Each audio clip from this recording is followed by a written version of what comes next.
Hello and welcome back to Crusader Kings 2, The Return of Arthur, where we're playing Crusader Kings 2 as the Mob Arthur dynasty, a Cornish dynasty descended from Arthur the Bear, a man claiming to be the resurrection of the mythical King Arthur, the once and future king, who was promised to come back and save the Britons in their darkest hour. We've got our first female ruler actually.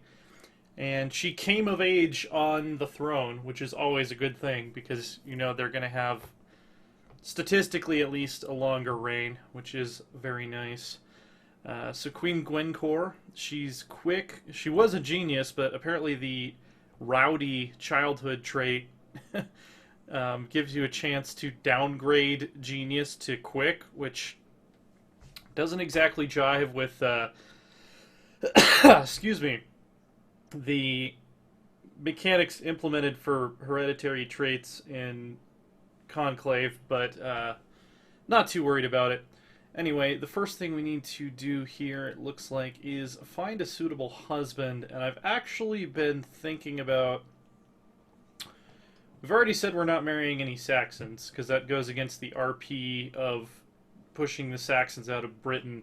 But I might actually use this marriage to try to get a marriage alliance, because Wessex has a lot of allies. Actually, a lot of tributaries, really. They've just been going around turning all of these realms into tributaries.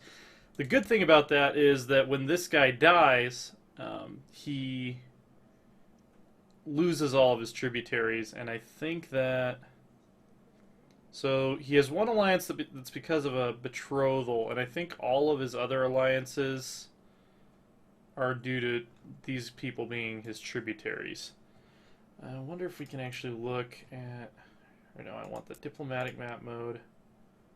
Okay, yeah. So he has Sussex, Hwicca, Gwent, and Ulster are his tributaries, basically. And then also he has an alliance with the chieftain of Gowrie for some reason. Who's actually a Pict. Yeah, the Norse haven't really... They haven't really spread their culture or their religion to Scotland since taking it over. And Scandinavia is still just a border Gwor clusterfuck. Norway... The Kingdom of Norway actually owns... I think only one province within de jure Norway, and Sweden owns more of de jure Norway than Norway does, which is kind of funny. I feel like there should be maybe a system for titles where if the land you own shifts outside of the land it was named after, maybe there's some sort of juggling that could happen with the realm names, but that might be a little overcomplicated. So, in terms of marriages, it looks like the most powerful Irish lord is probably Ossory, and I don't know how to pronounce the Celtic version of that. I just know that in English it's Ossory. So let's see, he's already married. He's also 50. He has really very good stats. If we could assassinate his wife, it does not look like... We'd have a very high chance of that. How good is our spy master? Give us a +8. That still wouldn't get us over 100%. And I usually don't even attempt assassinations if I can't get at least 100% plot power. I guess we could pop into the economy map mode and see who else. Oh yeah, so Dublin. He's also married. He's 61, so he's actually an older dude.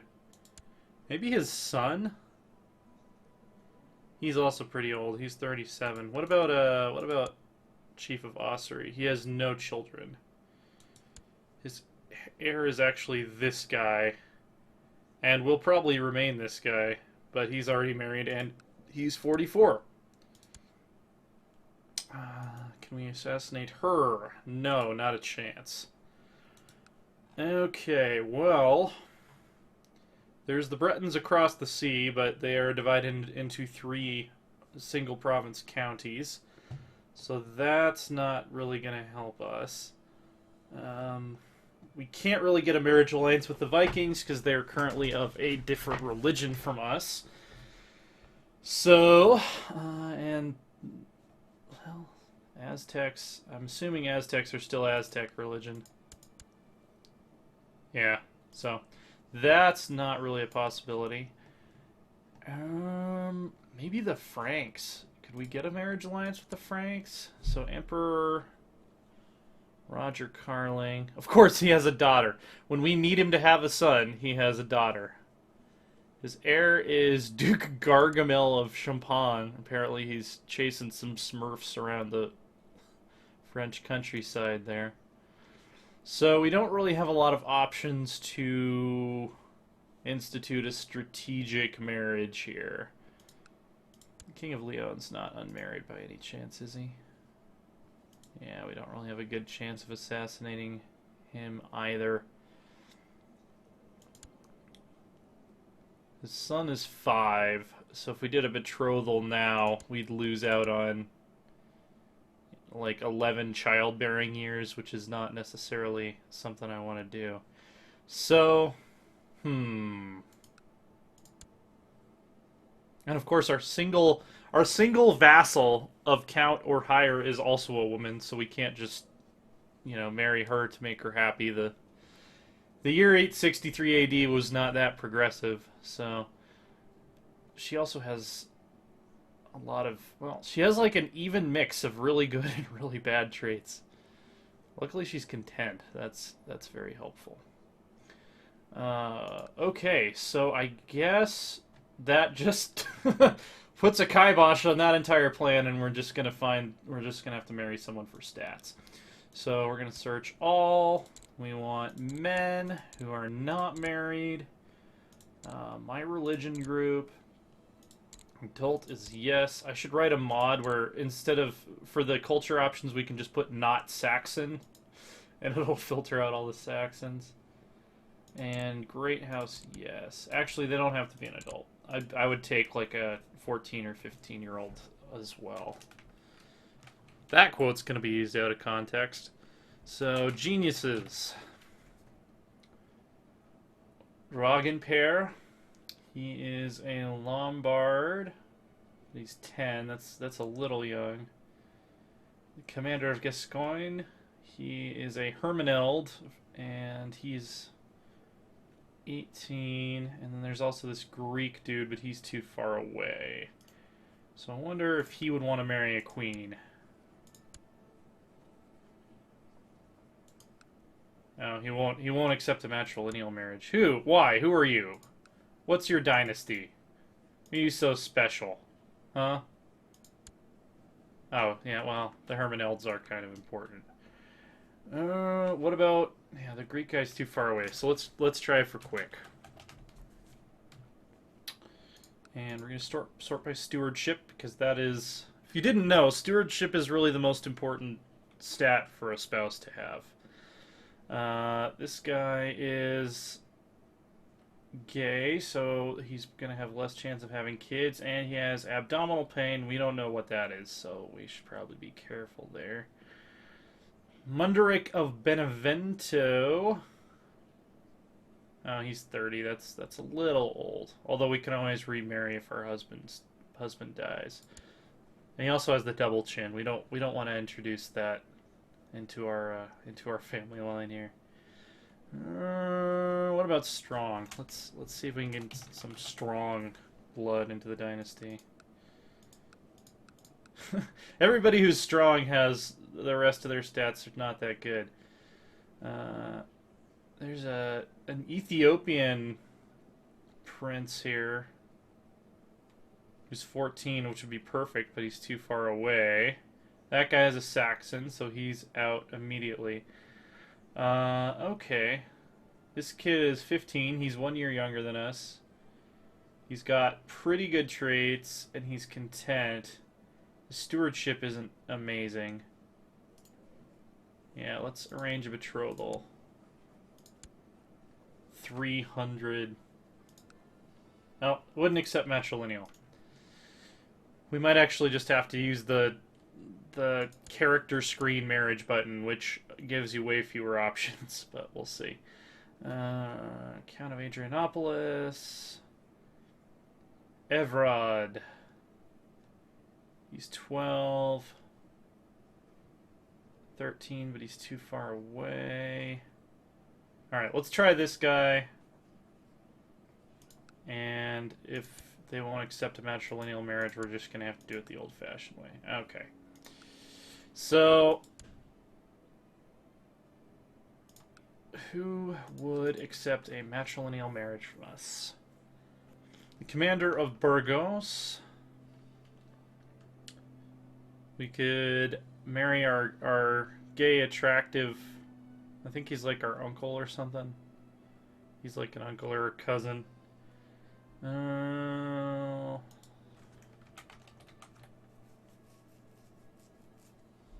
thought I already asked him. Maybe I asked another kid named Reagan Pear if he would accept a betrothal. He's a genius, so that would kind of be worth waiting 6 years for. And we get a non-aggression pact with the Duchess of Ancona. Alright, yeah, let's do it. Vikings!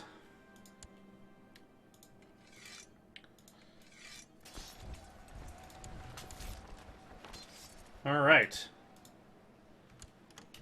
Can we educate him? Ah, they wouldn't accept it. That'd be kind of funny if I ended up... The classic, you know, the babysitter educating her future son story, or future husband storyline. Invite to plot.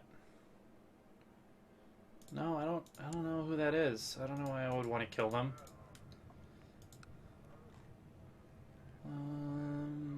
Yeah, let's do this mayor. He'd make a good regent. When I'm picking regents, I'm looking for someone who has, just for reference, someone who has good stewardship and good diplomacy. Because those are the two traits that I definitely want in a steward. Okay, the other thing I think we were going to do now is I think we can now declare war on these last couple holdouts.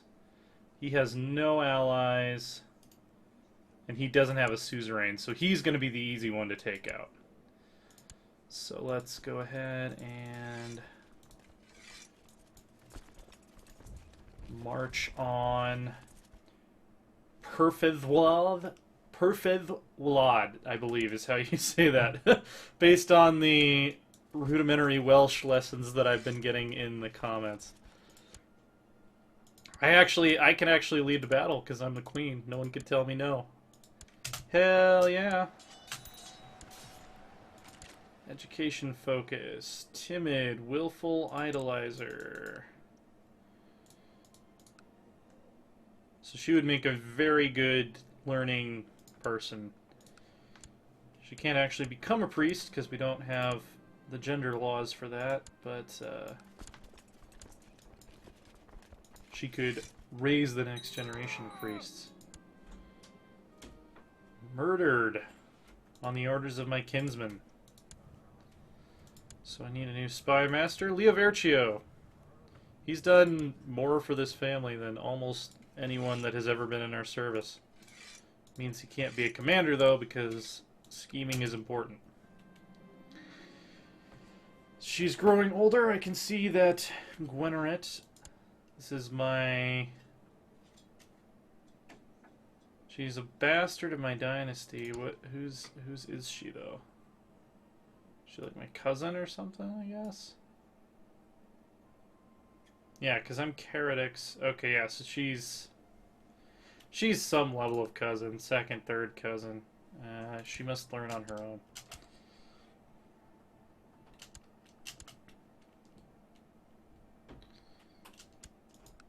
Not raiding a prosperous province. Fine, okay. So we won't lose out on any prosperity there.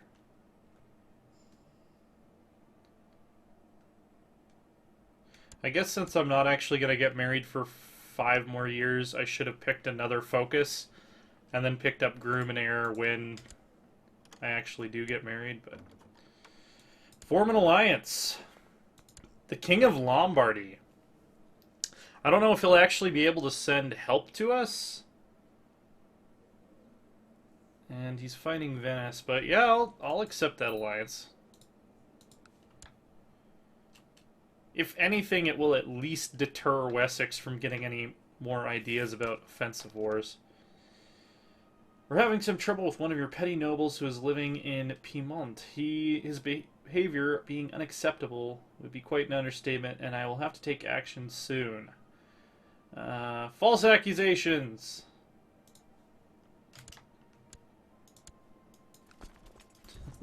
Your alliance isn't important to us at this juncture in time for us to care. Is basically what I'm saying. Alright. De jure claim enforced. Got it. And he and his family are banished. Or something along the lines. I'm going to need to increase my centralization law because I am now at my domain limit. And we're going to stand down our levies. Now this is... Gwent is the one that his Wessex is his suzerain. So I'm gonna make a bookmark save real quick here. RA.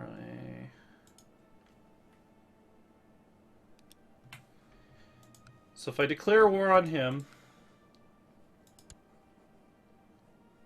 he actually can't call any allies, it doesn't look like.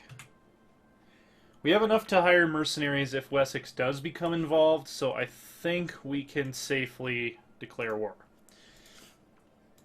We're about to find out.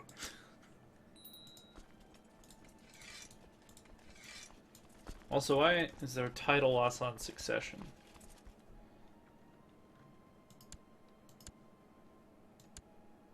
That shouldn't be the case. But we'll see. Make sure we are leading from the front here.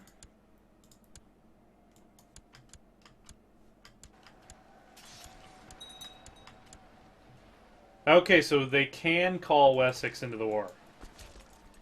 I was a little bit worried about that. I'm actually going to go down to speed 3.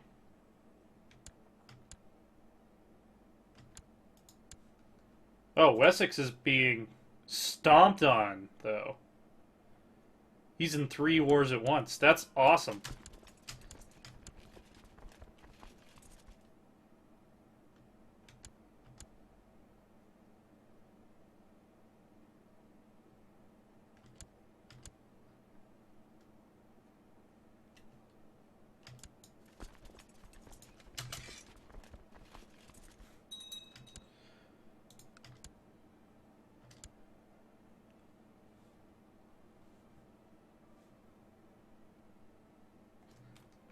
Alright, yeah, I'm just gonna siege it. Hopefully our siege tech is good enough that we will win our siege before they win theirs. I have a new kinsman.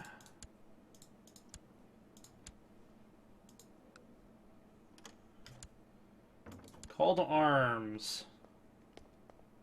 Sure. Don't want to lose a bunch of prestige.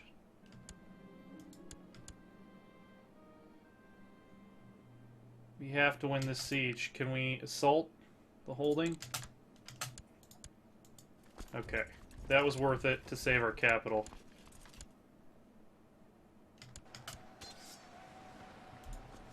And I'm actually going to hire some mercenaries.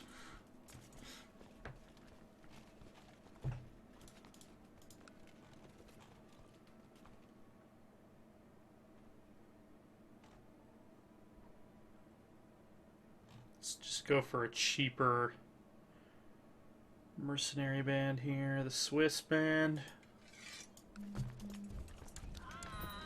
Oh!